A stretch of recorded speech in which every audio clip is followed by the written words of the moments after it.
За дэлхийн түүхэнд энэ маф буюу гэмтэргийн бүлэглэл нь хүчрхэг байсан зөндөө улсууд байдаг. Одоо Мексикийн картелууд юм уу, одоо Италиуд юм уу те. За тэгвэл яалтчгүй эднэрийн дунд зайлшгүй орох нэг улс бол манай хойд төрч буюу Оросын холбооны улс байсан.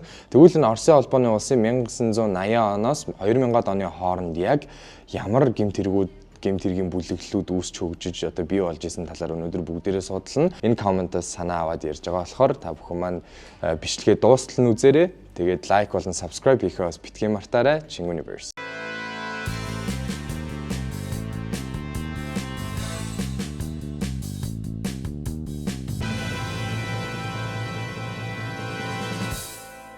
Би тэгээд өмнө Kazan phenomenon гэж өмнө ерөөсөө сонсож байгаагүй. Тэгээд ерөөсөө өөр газараас уншиж байгаагүй байсан. Тэгсэн чинь Kazan phenomenon гэдэг нь одоо бидний заримынх нь үзэжсэнээр бол нөгөө Слава Пацана гэдэг нэг кино байдаг шүү дээ. Тэрний яг үйл явдал бол ер нь бол муу юм байлээ. За хамгийн эхлээд бүгдээрээ яагаад энэ Kazan phenomenon гэдэг юм одоо Kazan-ы үйл явдлын гэмт хэрэг бүлэглэлүүд үүсэх болов гэдэг талаар ярилцсан. Одоо бид нарыг баг байхад аав ээж нар ярьдаг байсан шүү дээ. Ингээл 1980-90-ад онд ингээл картын бараа мараад ингээд бид нар талхандаа очрлол айгүй хэцүү үе байдаг байсан гэдэгтээ ижилхэн яг Оросд нэг ийм нийгмийн айгүй хэцүү үетэй тулгарч исэн. Энэ үед яасан бэ гэхэлэр одоо залуучууд ажилгүй болоод нийгэм нь боловсролын дороотолд ороод тэгээд ерөнхийдөө ажил олдохоо болоод тэгээд залуучууд боловсрлороо мөнгө олж чадахгүй болохоор ямар нэгэн байдлаар дээрэм тонол тим юм хийж мөнгө олдог болсон. Тэгээд эрэнгүүрээ аймаа зуулгадаг болсон. За яагаад энэ зүйл ингээ газар авч дэлгэрсэн бэ гэдэг талаар ярив. Яагаад вэ гэхэлэр одоо жишээлбэл би тухайн үед амьдарч байлаа гэж бодсон шүү дээ. Тэгэл гадагшаа гараад хичээлдээ явах гэхэлэр ингээл энэ тэнд айгүй их бүлэглэлүүд үүсээд эхэлсэн. Ингээд болгоомжтойч гудамжаар алхаад сургууль руугаа явчих чадахгүй. Сургууль дээр очлоо гэхэд сургууль дээр нэх олон ч хүүхдүүд байхгүй. Бүгдээрээ нэг ингээл ямар нэгэн бүлэглэлийн харьяалал болцсон. Эсвэл те сургууль дээр очихоор дээрэмдүүлждэг ч юм уу. Сургуультай явах хүүхдүүд айгүй дургу болцсон байсан үйл юм байлээ л те. После последних уроков школа почти пустая, и не полная свобода действия. В самой школе прям бьют? Да, в самой школе. А на улице? На улице, и на улице тоже, если уж поймают там. Тэнгүүтээ ингээд хүчээ авж байгаа гэмт бүлэглэлүүд тухайн үедээ нөгөө нэг яг нэг жоохон идэвхтэй хүүхдүүд байдаг шүү дээ. Хичээл сургуультай явдаг. Тэгээд тэрнээс гадна спортын секс дугууланд хамрагддаг. Сургуультай ямар нэгэн одоо клуб хамрагддаг тийм хүүхдүүдийг ихвчлэн онлоод сүрдүүлдэг байсан байгаа. Яаж сүрдүүлдэг байсан бэ гэхэлэр одоо чи ингээд манад орох юм бол бид нар ингээд чамд мөнгө өгнө. Чи ингээд санхүүгийн ямар нэгэн гачигтлаасаа гарна. Тэгээд дээрээс нь танаа одоо хэрвээ орохгүй гэх юм бол танаа аав ээж хоёр чинь ямар нэгэн асуудал гарна шүү. Тэ ихч дүү одоо тийм гэр бүлийн хүмүүсүүд чинь ямар нэгэн байдлаар асуудал учрна шүү гэж сүрдүүлээд эсвэл ингэж мөнгө амлаад ингээд өөрийнхөө бүлэглэлд ийсүүлдэг. Тэгээд ингээд ийсүүлсэн бүлэглэлтэд орохоор ерөнхийдөө гарч чадахгүй болдог. Тэгээд илсэн бүлэг нь яадаг вэ гэхэлэр тэд нэр нийлээд ямар нэгэн байдлаар дээрэм тонол гэмт хэрэг ямар бүлэгт илснээсээ хамаарат ямар одоо гэмт хэрэгт оролцох нь бараг ойлгомжтой болдог гэх юм. За яг тухайн үедээ Оросд бол ингээд нэг айгүй том бүлэглэл маф болцсон хэд хэдэн том бүлэглэл байсан. За ямар бүлэглэл вэ гэхэлэр хамгийн эхлээд за Тукаевский гэдэг нэг бүлэглэл байсан. Энэ нь Казан хотын зүүн хэсэгт үүссэн. Тэгээ Казан хотын хамгийн хүчрхэг бүлэглэлүүдийн нэг байсан тухайн үедээ. Тэгээ энэ бүлэглэлд ихэвчлэн 20-од насны залуучуудыг илсүүлдэг байсан байна. Ямар үйл ажиллагаа эрхэлдэг вэ гэхэлэр хүчирхийлэл үйлддэг, дээрэм хийдэг, бас нөгөө нэг эрх мэдэлтэй хүмүүст авилгал өгдөг тийм үйл ажиллагаануудыг хийдэг байсан. Ямар зорилгоор авилгал үйлддэг байсан бэ гэхэлэр одоо ямар нэгэн байдлаар дээрэм тонол хийх гээд одоо цагдаа магдагаа аргалах ч юм уу те ийм байдлаар авилгал өгдөг байсан байна. За энэ Тукаевский бүлэглэл маань ерөнхийдөө айгүй харгас хэрцгийгээр алдартай. Тэгэнгүүтээ нөгөө нэг бүлэглэлүүдтэйгээ айгүй их тийм газар нутгийн маргалдаанаас болж зэвсэгт халдлага ийм мөргөлдөөнүүдийг хийдэг байсан. Тэгээд дээрээс нь одоо нөгөө 20-с доош насны буюу 18-аас доош насны буюу ингээд насанд хүрээгүй хүүхдүүдийг өөрсдөө айгүй хийсүүлээд тэгээ ингээд багаас нь ингээд бэлтгээд явдаг бас нэг тийм дотоод журамтай гэх юм. Дараагийн гэмт бүлэглэл маань болохоор КамАЗ гэдэг нэртэй гэмт бүлэглэл байсан байна. Энэ угаасаа нэрнээс нь бараг ойлгомжтой нөгөө КамАЗ-гийн машины үйлдвэр гэдэг шүү дээ. Тэрний ойр хавьд үүссэн бүлэглэл. Тэгээд одоо КамАЗ-ын ажилчдыг дээрэмддэг ч юм уу КамАЗ-ын одоо үйлдвэрлэлийг ерөнхийдөө өөрсдийнхөө мэдэлд оруулаад орлого болон бус юмнаас нь ингээд татвар аваад иж идэг тийм бүлэглэлсэн. Энэ бүлэглэл маань болохоор эдийн засгийн гэмтэрэг болон одоо санхүүгийн залилангийн үйл ажиллагаануудыг зохион байгуулдаг байсан. За энэ КАМАЗ бүлэглэл маань болохоор энэ КАМАЗын үйлдвэр байгаа шүү дээ. Тэр үйлдвэрийн ойр хавьд байдаг жижиг газар нутгийг өөрсдөө болгоод авцсан. Тэгэнгүүтээ тэднэртэй байдаг жижиг бизнесүүдээс татвар аваад өөрсдийнхөө санхүүг бас болгодог байсан байна. За дараагийн бүлэглэл маань болохоор Северни гэдэг бүлэглэл байсан. Северни бүлэглэл маань болохоор тухайн үедээ Казан хотын хойд хэсэгт үүссэн бүлэглэл. Умард хороололд амьдардаг залуучуудыг өөрийнхөө бүлэглэл татан элсэн оруулдаг тийм бүлэглэл байсан байна. Тэгээ үйл ажиллагаа нь юу гэхээр орон нутгийн одоо нэг иргэд болон жижиг бизнесүүдийг дарамтлагдаг. Тэгэнгүүтээ өөрсдөө одоо хамгаалалт гэж нэрлээд бид нэр ингээд танай бизнесийг хамгаалнаа. Тийм болохоор та нар ингээд сар болгон юм татвар өгөөрэй гэд ингэж илдгүүлсэн баг л та. Угаасаа мэдээж ширүүн үйл явдал болж байгаа.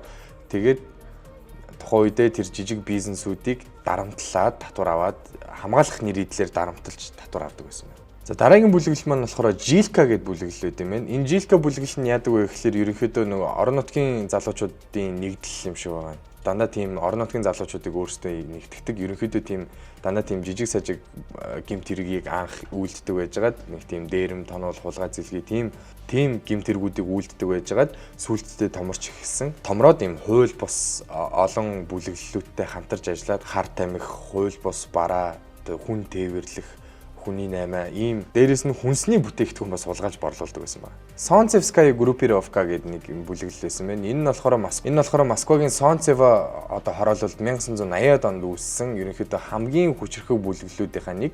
Эдгээр нь яг яадаг вэ гэхээр хар тамхи, хууль бус 8, дээрэс нь хүний 8 зэрэг дандаа ийм одоо бүр нөгөө нэг жижиг хулгай зэлгийгээс илүүтэйгээр томоохон гэмт хэргийг зохион байгуулдаг байснараа алдартай. Тэгээд энэ бүлэглэл маань яадаг вэ гэхээр одоо бүр Орос улсаасаа гараад Европ болон Америк нэгдсэн улсад өөрсдийнхөө үйл ажиллагааг өргөжүүлж эхэлсэн байна бүр. Тэгээд бусад бүлэглэлүүдээсээ юугаараа онцлогтой вэ гэхээр энэ бүлэглэл маань бүлэглэлийнхаа гишүүдэд маш өндөр шаардлага тавьдаг. Дээрээс нь айгүй тийм нарийн хувийн зохион одоо ингээд дотоод бүлэглэлийн зохион байгуулалттай байсан байна. За тэгээд бас нэг зүйл юу вэ гэхээр Братва гэдэг нэг бүлэглэл байсан. Тэр нь юу вэ гэхээр Оросын ингээд нэг юм бүлэглэлүүдийн дандаа нэг юм ноён оргил болсон одоо ноён оргил гэх юм уу.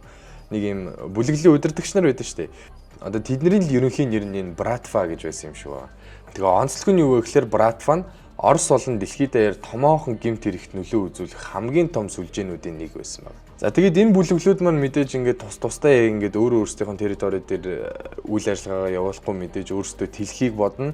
Тэгээд тэлж явах замдаа нэгнийхээ ингээд бүс рүү орсон, нөгөөдгийнхөө бүс рүү халтсан. Тэгээд тэр үйл явдал нь өрнжих явцдаа маш олон зэвсэгт мөргөлдөөнүүд болж исэн, хүн амны эргүүд гарч исэн. Тэр донд нь одоо гимгүү хохирогч нар зөндөө өртөж исэн тийм үйл явдлууд болж исэн байна. За энэ үйл явдлууд яг хэдэн онд түлхүү болж исэн бэ гэхээр 1990-ад онд бүр түлхүү ийм асуудлууд гарахыг илбэгшсэн. За энийгээ дагаад бас цагдаа сэргийлэх маань зүгээр суугаагүй.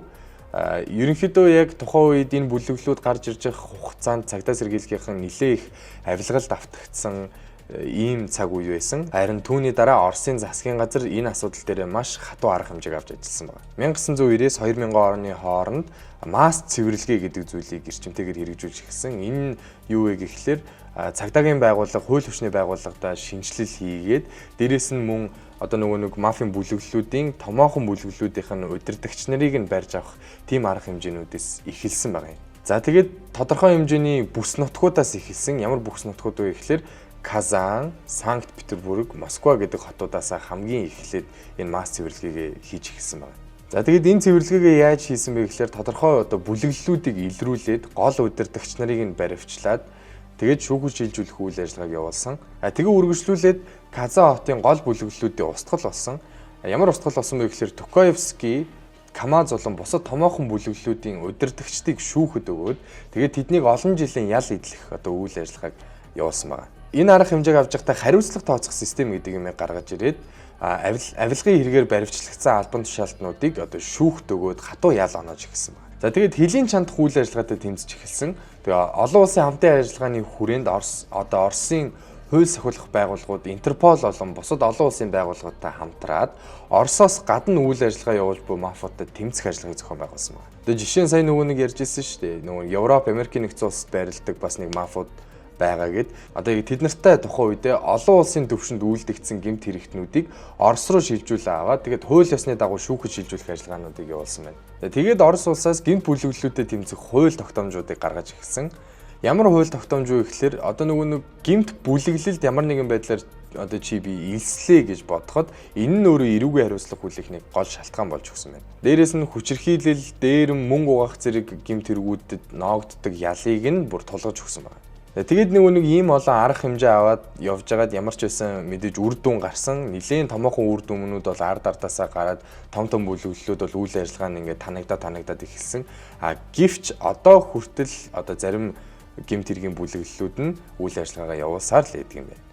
Тэгэхээр ингээд дүгнэд үзэнгүүт одоо тухайн үед 1980-90-ад донд үүсчихсэн энэ том мафийн бүлэглэлүүд тухайн үед оргил үе дээрээ очоод тэгээд оргил үе дээрээ очсон ч гэсэн ингээд засгийн газар ямар нэгэн байдлаар одоо арга хэмжээ аваад мэдээж үйл ажиллагаа нь одоо ингээд муудаж байгаа шүү дээ.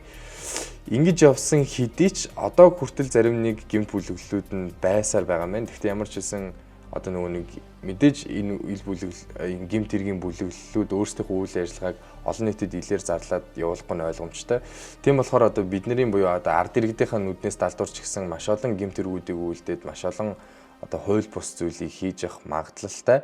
Энэ дээр ч гэсэн одоо хууль цагдаагийнхын байгууллага ямар нэгэн байдлаар арга хэмжээ авдаг байх. За энэ удаагийн маань бичлэгийг өнөөдөр өндөрлж байна. Өнөөдрийн маань бичлэг тань таалагдсан гэдэгт итгэлтэй байна. Тийм болохоор та лайк болон subscribe дарахаа битгий мартаарай. Мөн дараа нь ямар бичлэг, ямар түүх сонсомоор байгаагаа та комент хэсэгт сэтгэгдэл бичиж үлдээгээрэй. Ингээд Chingu Universe